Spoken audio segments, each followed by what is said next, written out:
All right, let's dive right into this explainer. Today, we're going to look at exactly how you can transform your mornings from a sluggish struggle into a highly disciplined system for success. Look, if you're tuning in, you probably already know that how you start your day basically dictates how you live it. But today, we're actually digging into the real science behind bridging that gap between knowing what to do and actually doing it. I want you to be totally honest with yourself for a second here. How often do you wake up and just immediately ask yourself, why do I feel so tired before the day even starts? Or maybe it's more like, why is my brain already this distracted? You wake up and boom, you just feel totally drained. You're overwhelmed before your feet have even touched the bedroom floor. But hey, here is the really reassuring truth. You are not broken. You're not inherently lazy or permanently stuck feeling this way. The reality? It all just comes down to the science of your morning habits. Every single morning, you face a choice. You can either trigger this incredible neurochemical cascade that builds your future, or you can fall right back into those automated routines that keep you exactly where you are right now. So here is our roadmap for today. We're going to cover 5 habits: mastering your wake time, winning the first hour, moving your body, feeling like a machine, and attacking the hardest task. First up is habit number 1, master your wake time. This is really all about building a foundation of control. The core philosophy here is actually really simple. When you master your wake up time, you master yourself. And listen, you absolutely do not need to wake up at 4 a.m. to be successful. That's a huge myth. The magic isn't in a specific hour. The magic is entirely in the consistency. You really just need to wake up at the exact same time every single day. Why? Because biologically speaking, you aren't just training your alarm clock, you're training your circadian rhythm. You're establishing a real baseline of physiological discipline.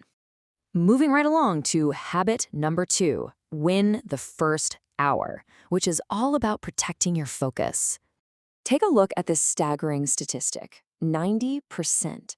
90% of people completely lose their morning right out of the gate.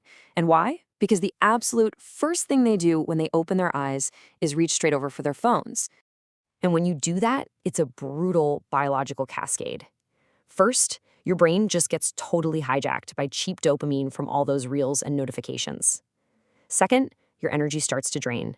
And third, your mental clarity just completely disappears.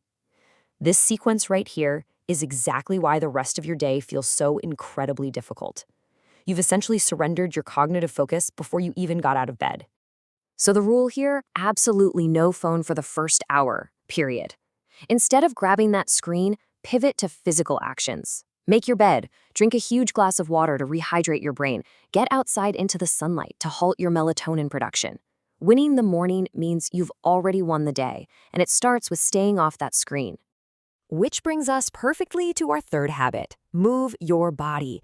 The guiding principle here is simply that motion creates emotion.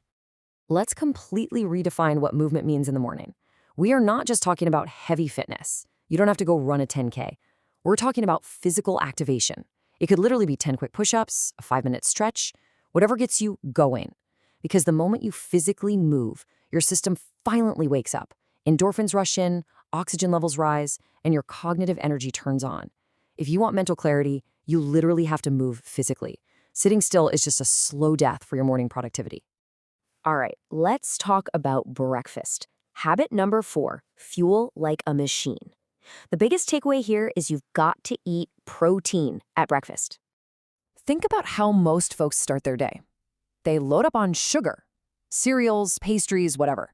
Sure, it gives you this massive spike in energy, but then you inevitably crash hard by 10 a.m.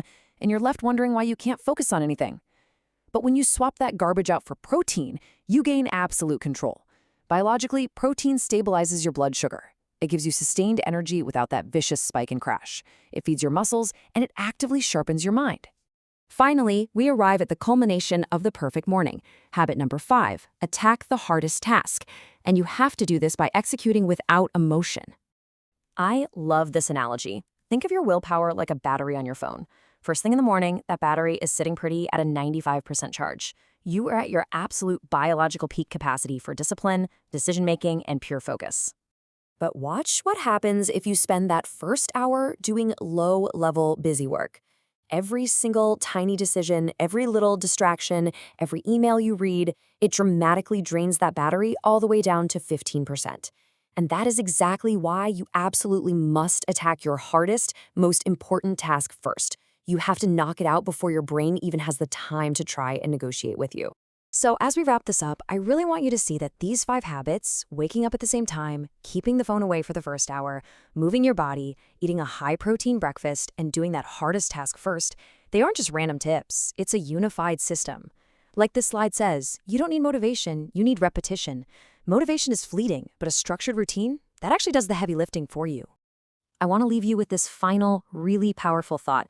The life you want isn't built in a day, it's built every morning. It is built in those quiet hours when absolutely no one else is watching. So the real question for you is, are you going to let your automated, lazy habits keep you exactly where you are? Or are you finally ready to take control? Think about that tomorrow when your eyes open.